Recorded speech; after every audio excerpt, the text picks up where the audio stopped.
Hello बच्चों, आज हम चैप्टर नंबर 1 का नेक्स्ट टॉपिक आगे कंटिन्यू करेंगे। लास्ट के वीडियो में मैंने स्ट्रक्चर क्वेरी लैंग्वेज स्टार्ट की थी, जिसमें आपने उसका इंट्रोडक्शन और किसने डेवलप करी और एप्लीकेशंस के बारे में बात की थी। आज के इस वीडियो में हम characteristics, advantages and disadvantage of structure query language को समझेंगे। SQL is one of the most demanding skill in the current world. Every day a huge amount of data is collected and one has to deal with these database to make the insightful information.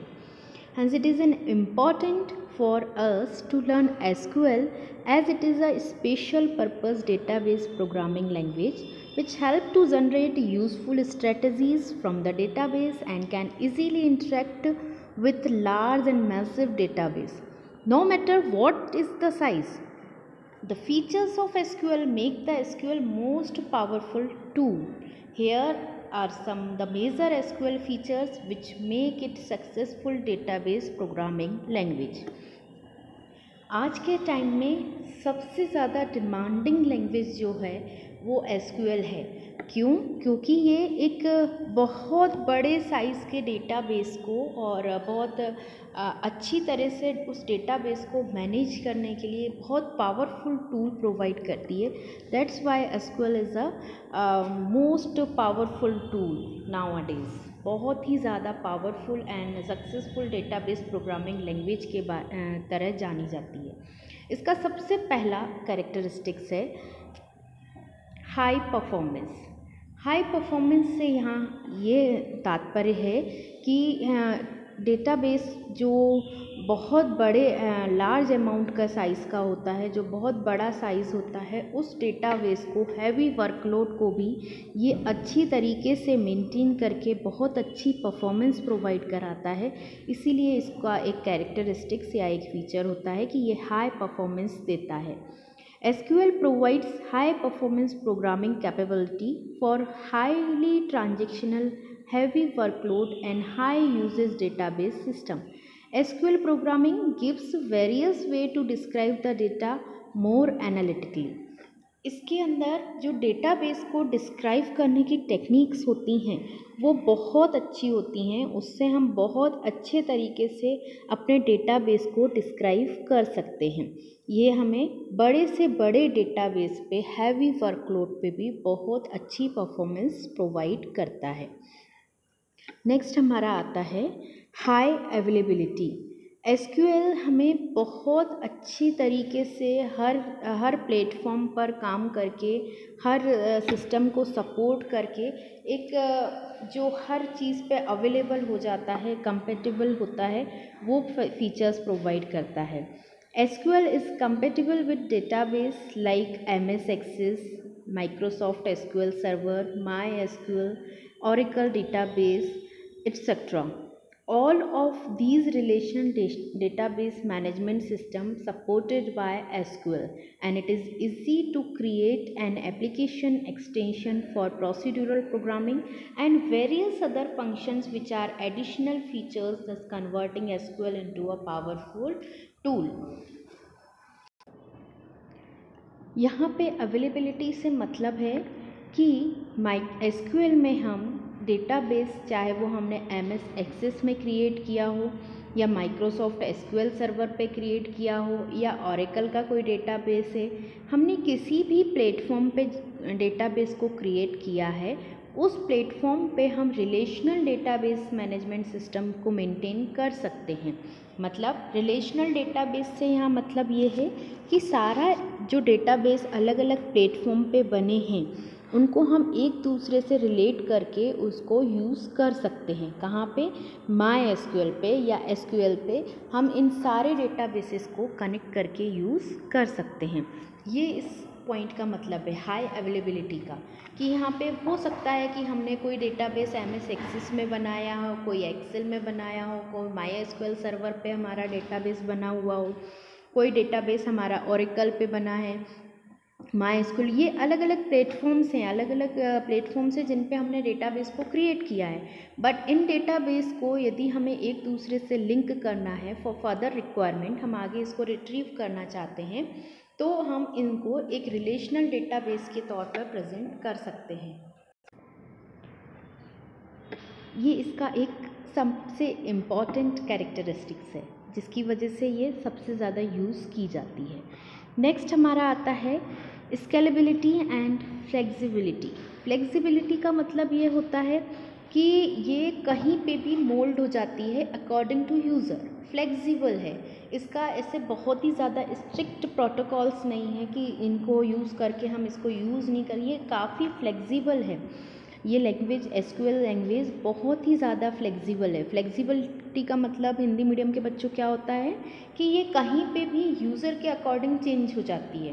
Flexible यानी changeable है, बहुत soft, use करने में बहुत ही ज़्यादा easy है, that is why इसको flexible कहा जाता है। SQL provides scalability and flexibility. It is very easy to create new table and previously created or not used table can be dropped or deleted in a database.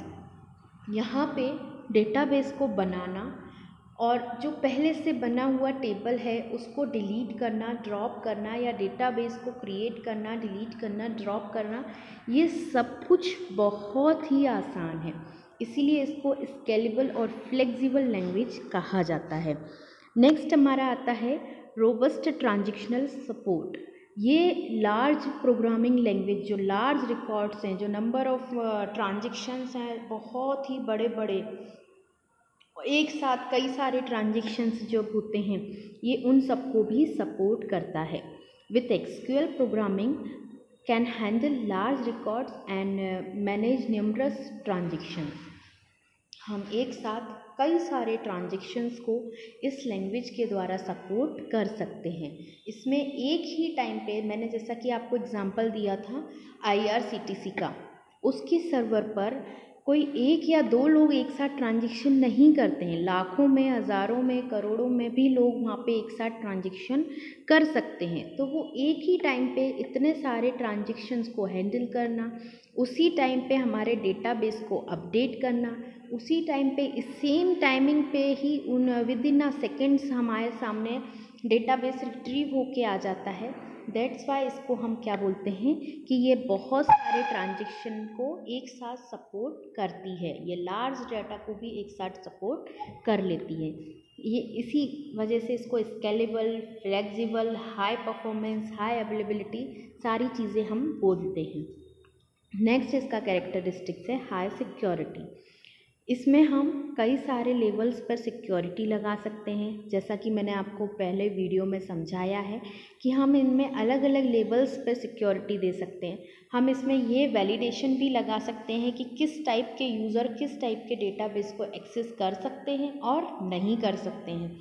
हम इसमें ये भी security लगा सकते हैं हम कितने लोगों से अपने डेटाबेस को अपडेट कराना चाहते हैं। लाइक हमें यदि किसी को परमिशन नहीं देना है कि वो डेटाबेस में कोई भी चेंज ना कर पाए या कुछ ऐड ऑन ना कर पाए, तो हम वो उस तरीके की अलग अलग लेवल सिक्योरिटी ऑफ लेवल हम डिसाइड कर सकते हैं। इस सिक्योरिटी ऑफ लेवल को हम हायरार्किकल सिक्योरिटी भी बोलते हैं कि हम हर लेवल पर हर चीज़ को डिसाइड कर सकते हैं, प्रायोरिटी लेवल पर भी सिक्योरिटी लगा सकते हैं। इसीलिए इसको हाई सिक्योरिटी लैंग्वेज भी कहा जाता है। It is very easy to provide permission on table, procedures and views, hence SQL give security on data. यहाँ पे हम कई सारी परमिशंस प्रोवाइड कर सकते हैं टेबल के ऊपर, प्रोसीजर्स के ऊपर, इवन व्यूज़ के ऊपर, कि कितने डेटा को कौन व्यू कर सकता है। कई सारी वेबसाइट्स या कई सारे सर्च जब आप करते हैं, तो जैसे कि लाइक IRCTC पे आपने सर्च किया, तो आपके सामने क्या इंडिया की सारी ट्रेन्स का डेटा आ जाता है? नहीं, आपने जो ट्रेन रिक्वायर्ड है जिसको सर्च किया है सिर्फ उसका ही डेटा आ रहा है। और कई बार ऐसा होता है कि जो ट्रेन्स नहीं चल रही हैं तो उनका डेटा सर्वर पर है बट उसको आप रिट्रीव नहीं कर पा रहे हो। तो ये क्या है? ये सिक्योरिटी लेवल एक लगाया है कि ये ट्रेन नहीं चल रही है तो इसका डेटा यूज़र एक्सेस नहीं कर सकता है। तो ये एक वैलिडेशन लगा दिया, एक सिक्योरिटी लगा दी, एक परमिशन टाइप की है कि इस चीज़ को लोग रिट्रीव नहीं कर सकते, यूज़र्स इस डेटा को रिट्रीव नहीं कर सकते। तो जैसा कि मैंने आपको बताया कि हर लेवल पे सिक्योरिटी लगा सकते हैं, हायरार्किकल मॉडल में भी हम सिक्योरिटी लगा सकते हैं। देखिए, we can provide the permissions on table as well as on procedures and views also. यहाँ पे हम कहीं पे भी परमिशंस दे सकते हैं कि कितनी टेबल को यूज़र व्यू कर सकते हैं, कितने प्रोसीजर्स को यूज़र व्यू कर सकते हैं। इवन ये हमारे ऊपर है कि हम अपने सर्वर में से, अपने डेटाबेस में से कितनी चीज़ें यूज़र को दिखाना चाहते हैं और कितनी नहीं, और कितना अपडेशन उनसे कराना चाहते हैं और कितना नहीं। ये सारी फ्लेक्सिबिलिटी, ये सारी सिक्योरिटी हमें एसक्यूएल के अंदर मिलती है। That's why it is the characteristics of SQL that it provide the high security. Next one is comprehensive application development. SQL is used by many programmers to program apps to access a database. No matter what is the size of the organization, SQL works for every small and large organizations. SQL में बहुत सारे programmers database को create कर सकते हैं और बना सकते हैं। ये कोई मैटर नहीं करता है कि उस ऑर्गेनाइजेशन का साइज़ क्या है, हो सकता है वो स्मॉल साइज़ हो और बड़ा साइज़ हो। एसक्यूएल हमें ये एक फैसिलिटी देता है कि वहाँ पे हम अपने डेटाबेस को क्रिएट कर सकें। SQL work for everyone, small as well as large organization. स्मॉल ऑर्गेनाइजेशंस के लिए भी और लार्ज ऑर्गेनाइजेशंस के लिए भी, दोनों पे एसक्यूएल काम करता है। नेक्स्ट आता है इसका ओपन सोर्स। एसक्यूएल एक ओपन सोर्स सॉफ्टवेयर है। ओपन सोर्स सॉफ्टवेयर का मतलब क्या होता है कि कोई भी सॉफ्टवेयर यदि ओपन सोर्स सॉफ्टवेयर है, that means it was free to use.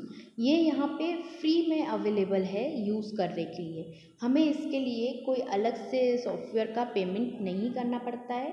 ये हमें ओपन सोर्स सॉफ्टवेयर का मतलब ही ये सॉफ्टवेयर होता है कि जो अवेलेबल है free of cost for using. User के लिए ये फ्री ऑफ कॉस्ट अवेलेबल है। SQL is an open source programming language for building relational database management system. ये एक ओपन सोर्स प्रोग्रामिंग लैंग्वेज है एक रिलेशनल डेटाबेस मैनेजमेंट सिस्टम को बनाने के लिए। एसक्यूएल हमें अवेलेबल है, हम कहीं से भी इसको किसी भी प्लेटफॉर्म पे इंस्टॉल करके यूज़ कर सकते हैं। नेक्स्ट एक और इसका कैरेक्टरिस्टिक्स है जो कि शायद मैं लिखना भूल गई, दैट इज़ पोर्टेबिलिटी। यहाँ पे आप ऐड करना बेटा 8 नंबर पे पोर्टेबिलिटी। पोर्टेबिलिटी का मतलब ये होता है, मैं लिख दूँ, पोर्टेबिलिटी मतलब ये किसी भी प्लेटफॉर्म पे काम करती है। इसको इंस्टॉल करने के लिए कोई स्पेशल एडिशनल हार्डवेयर या सॉफ्टवेयर की रिक्वायरमेंट नहीं होती, और इसको इंस्टॉल करके हम किसी भी प्लेटफॉर्म पे, चाहे वो पीसी हो, चाहे वो लैपटॉप्स हो, एंड कुछ तो मोबाइल फ़ोन्स पे भी ये लैंग्वेज सपोर्ट करने लगी है। तो पोर्टेबिलिटी मतलब हम इसको कहीं पे भी यूज़ कर सकते, चाहे वो पीसी हो, चाहे वो लैपटॉप हो, and even on some mobile phones. SQL can be used in program in PCs, servers, laptops and even some of the mobile phones. That is important point, portability. Portable मतलब, portable का simple सा हिंदी मतलब ही ये होता है, portable मतलब कहीं पे भी इसको आसानी से ले जाया जा सके। दैट मीन्स एक प्लेटफॉर्म से दूसरे प्लेटफॉर्म पे भी इसको ट्रांसफ़र करके आसानी से चलाया जा सकता है। ऐसा नहीं है कि ये सिर्फ पर्सनल कंप्यूटर्स पे ही चलेगी, ये लैपटॉप्स पे नहीं चलेगी। ये पीसी में है तो लैपटॉप में भी डाल के इसको चला सकते हैं, लैपटॉप में से अपन मोबाइल में भी डालकर इसको चला सकते हैं। ये किसी भी प्लेटफॉर्म पे बहुत आसानी से रन होती है। ये और इसका कैरेक्टरिस्टिक्स है जो मैं गलती से मेरे से लिखने छूट गया था, आप इसको नोट डाउन करिएगा। नेक्स्ट हम बात करते हैं इसके एडवांटेजेस की। देखिए, एडवांटेजेस और कैरेक्टरिस्टिक्स लगभग सेम होते हैं। कैरेक्टरिस्टिक्स यानी विशेषताएं, एडवांटेजेस यानी लाभ। अब जो लाभ है वो विशेषता होगी ही, और जो विशेषता है वो लाभ भी हो सकता है। हिंदी मीडियम के बच्चे और इंग्लिश मीडियम के दोनों समझिए कि मीनिंग क्या होता है। बाई चांस याद करते में आप कैरेक्टरिस्टिक्स एडवांटेजेस में लिख दें या एडवांटेजेस कैरेक्टरिस्टिक्स में, तो इतना डरने की ज़रूरत नहीं है। पर हाँ, जो मैंने आपको समझाया है वो समझना और याद इसी तरीके से करना, और कभी आप मिसमैच करते हैं तो कोई बात नहीं, चलता है। अब इसका सबसे पहला एडवांटेज यानी कि लाभ, हिंदी में इसको क्या बोलते हैं, लाभ। एडवांटेज है नो कोडिंग नीडेड। और अदर लैंग्वेज में जब हमें कुछ काम करना होता है तो हमें बहुत सारी कोडिंग करनी पड़ती है, उस लैंग्वेज को बहुत ही ज़्यादा डिटेल में पढ़ना रहता है। बट ये इतना इजी है, इसकी जो क्वेरीज़ हैं वो लिखना बहुत आसान है, हमें बहुत लंबी चौड़ी और डिटेल्ड कोडिंग की आवश्यकता नहीं होती है। It is very easy to manage the database system without any need to write the substantial amount of code by using the standard language। हमें कोई भी एक बड़ी लंबी चौड़ी कंप्यूटर लैंग्वेज की ज़रूरत नहीं रहती है।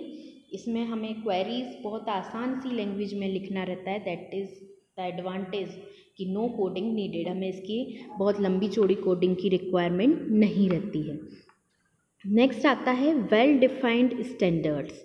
एसक्यूएल का खुद का एक वेल डिफाइंड स्टैंडर्ड है, हमें उसी स्टैंडर्ड पे काम करना लग रहता है। Long established are used by SQL database that is being used by ISO and ANSI. There are no standard ahead by the non SQL database. यहाँ पे जो स्टैंडर्ड है मेंटेन है वो एसक्यूएल का वेल डिफाइंड स्टैंडर्ड है इसका। Next आता है इंटरेक्टिव लैंग्वेज। यह एक इंटरेक्टिव लैंग्वेज है। एसक्यूएल एक इंटरेक्टिव लैंग्वेज है। This domain language can be used for communication with the database and receive answer to the complex questions in a second. Interactive language का मतलब यहाँ ये है कि यहाँ पे हमें डेटाबेस से कम्युनिकेट करने के लिए इस लैंग्वेज का हम यूज़ करते हैं, जो कि सिंपली हमारे जो क्वेरीज़ रहते हैं उसको डेटाबेस में लेके जाता है और उसी से द्वारा हम आंसर रिसीव करते हैं। डेटाबेस से कॉम्प्लेक्स क्वेश्चंस का भी आंसर हम with in a second receive कर लेते हैं। लाइक बड़े बड़े डेटाबेस में से हमारी रिक्वायरमेंट का जो डेटा है वो विद इन अ सेकेंड हमारे सामने आ जाता है। इसीलिए इससे इंटरेक्ट करना भी इजी है, इसमें हमारी क्वेरी लिखना भी आसान है और हमारा जो आउटपुट है, जो हमारा आंसर है, वो हम बहुत ही जल्दी आउटपुट इसमें से रिट्रीव कर सकते हैं। नेक्स्ट है हमारा मल्टीपल डेटा व्यूज़। एसक्यूएल की मदद से हम यूज़र के रिक्वायरमेंट के अकॉर्डिंग भी डेटा को व्यू कर सकते हैं। मल्टीपल डेटा व्यूज़ का मतलब यहाँ ये है कि बड़े से डेटाबेस में से आपको जितनी रिक्वायरमेंट है आप केवल उतना ही डेटा रिट्रीव कर सकते हो। मतलब you can view your data according to your choice, according to user's choice. Okay, with the help of SQL language the users can make different views of data structure and database for the different users. कई सारे user login कर रहे हैं, हर सारे users की requirement अलग अलग है, पर हर यूज़र यहाँ पर अपनी रिक्वायरमेंट के अकॉर्डिंग डेटाबेस को व्यू कर सकता है। इसीलिए इसे कहा जाता है मल्टीपल डेटा व्यूज़। यहाँ पे जिस रिक्वायरमेंट जितने डेटाबेस में से डेटा की रिक्वायरमेंट है उस अकॉर्डिंग अपने डेटा को व्यू करने की फैसिलिटी यहाँ पे अवेलेबल है। नेक्स्ट आता है मैनेजमेंट इजी। हम पहले भी पढ़ चुके हैं और अब फिर से वही बात कि यहाँ पर सारे कमांड्स को लिखना आसान है। यहाँ पे select, create, insert, delete, update, हम स्ट्रक्चर को बनाना, पहले से बना हुआ स्ट्रक्चर डिलीट करना, इंसर्ट करना, उसमें कुछ टेबल्स जो पहले से बनी हुई हैं उनको डिलीट करना, मतलब सारा काम यहाँ पे बहुत आसान है। हर काम को करने की यहाँ पे कमांड्स हैं, जिन कमांड्स को लिख के हम बहुत आसानी से उस डेटाबेस के ऊपर काम कर सकते हैं। SQL is used in almost every relational database management system Select, create, insert, drop, update, and delete are the standards and common SQL command that help us to manage large amount of data from the database very quickly and efficiently. यहाँ पे हम database को बहुत जल्दी और आसानी से manage कर सकते हैं. Large amount of database we can easily manage. ये तो थे इसके एडवांटेजेस. इसमें एक और एडवांटेज है जो आपकी बुक से थोड़ा सा अलग है, that is faster query processing.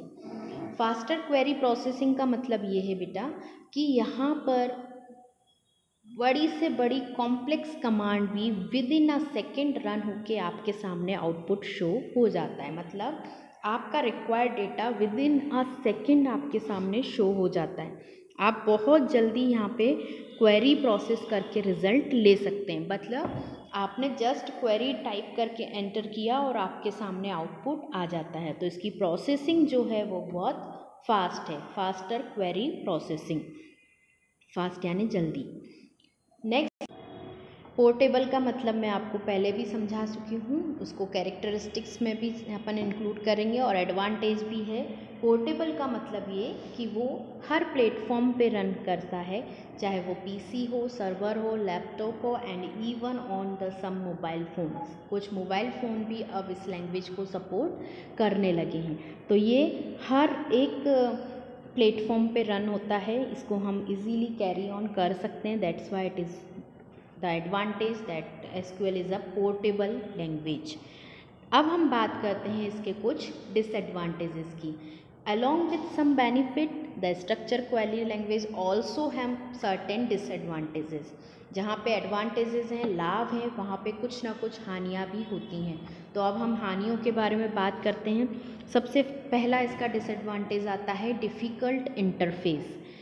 SQL has complex interface that makes it difficult for some users to access it. कई बार जो बिल्कुल ही टेक्नोलॉजी से फ्रेंडली लोग नहीं होते हैं, उनके लिए इसका इंटरफेस कई बार कॉम्प्लेक्स दिखाई देता है और उन यूज़र्स के लिए इसको एक्सेस करना डिफ़िकल्ट हो जाता है. SQL has an complex interface for such users. उन यूज़र्स के लिए जो बिल्कुल भी कंप्यूटर फ्रेंडली नहीं है, जिनने कभी ऐसा इंटरफेस पे काम नहीं किया है, जो इस लिंक से नहीं जुड़े हुए हैं, उनके लिए ये इंटरफेस जो है वो एक डिफ़िकल्ट इंटरफेस कहलाता है. नेक्स्ट है पार्शियल कंट्रोल. पार्शियल कंट्रोल मतलब कि यहाँ पर कुछ छुपे हुए बिजनेस रूल्स, रेगुलेशंस और प्रोटोकॉल्स के कारण सारा जो कंट्रोल है वो डेटाबेस के ऊपर हमें नहीं मिल पाता है, इसलिए इसको बोला जाता है पार्शियल कंट्रोल. देखिए यहाँ पे हर काम की कुछ प्रोटोकॉल्स होते हैं. प्रोटोकॉल्स यानी कि रूल्स और रेगुलेशंस. उन रूल्स और रेगुलेशंस को फॉलो करते हुए ही सारे काम हमारे होते हैं. तो इस वजह से कुछ रूल्स, कुछ वैलिडेशन के कारण हमें पार्शियल कंट्रोल मिलता है. दैट्स वाई ये एक इसका डिसएडवांटेज है. The programmers who use SQL do not have a full control over the database because of the hidden business rules, because of some protocols. कुछ हिडन बिजनेस रूल्स और protocols के कारण यहाँ पे प्रोग्रामर्स को SQL पे, database पे full control नहीं मिलता है, पार्शियल कंट्रोल मिलता है. नेक्स्ट है हम implementation. Some of the database go to the extension standard SQL for ensuring the vendor lock-in. That's why the implementation of this language is sometimes become difficult. कई बार इसका implementation difficult हो जाता है कुछ और एक्सटेंशंस और स्टैंडर्ड SQL को install करने के कारण. तो कई बार इसका इम्प्लीमेंटेशन थोड़ा सा डिफ़िकल्ट हो जाता है, हर बार नहीं, इसलिए इसका एक डिसएडवांटेज इम्प्लीमेंटेशन भी है. और इसका नेक्स्ट डिसएडवांटेज है कॉस्ट. जहाँ पर हम नई चीज़ और कुछ बड़े लेवल पे काम करने की बात करते हैं तो वहाँ पे कॉस्ट फैक्टर ज़रूर आता है, चाहे वो हम नेटवर्किंग में चले जाएं या फिर हम डेटाबेस मैनेजमेंट में चले जाएं या हम किसी और ऐप पे जहाँ पे हमें बहुत लार्ज अमाउंट में डेटाबेस पे काम करना है, तो वहाँ पे कॉस्ट फैक्टर एक बहुत बड़ा मैटर आ जाता है। तो the operating cost of some SQL versions make it difficult for some programmers to access it. इसकी ऑपरेटिंग कॉस्ट कई बार जब हम बहुत बड़े लार्ज डेटाबेस पे काम करते हैं तब इसका कॉस्ट फैक्टर हमें मैटर करता है। कुछ प्रोग्रामर्स के लिए ये जो एसक्यूएल के अलग अलग वर्जन्स हैं वो कॉस्ट इफेक्ट करते हैं। तो इसका एक और डिसएडवांटेज ये भी कह सकते हैं कि इसकी ऑपरेटिंग कॉस्ट थोड़ी सी डिफ़िकल्ट होती है for some programmers to access, है ना, सभी के लिए नहीं, कुछ प्रोग्रामर्स के लिए इसकी कॉस्ट हमारी डिफ़िकल्ट होती है। कॉस्ट फैक्टर इसका एक डिसएडवांटेज है। ये तो थे इसके एडवांटेज, डिसएडवांटेज, कैरेक्टरिस्टिक्स, हम सब कुछ इस लैंग्वेज के बारे में जान चुके हैं। अब आगे के वीडियो में हम स्टार्ट करेंगे इनके फंक्शंस और इनकी कमांड्स, कि कैसे हम फंक्शंस और कमांड्स लगाते हैं अपने डेटाबेस के ऊपर जिससे हमें अलग अलग तरीके से आउटपुट मिलता है, और how can we view the data from database according to our requirement. हम यूज़र के पॉइंट ऑफ व्यू से अपनी रिक्वायरमेंट के अकॉर्डिंग कैसे डेटाबेस को व्यू करते हैं, ये सब कुछ हम आगे के वीडियोज़ में समझेंगे। आज के लिए इतना ही। Thank you.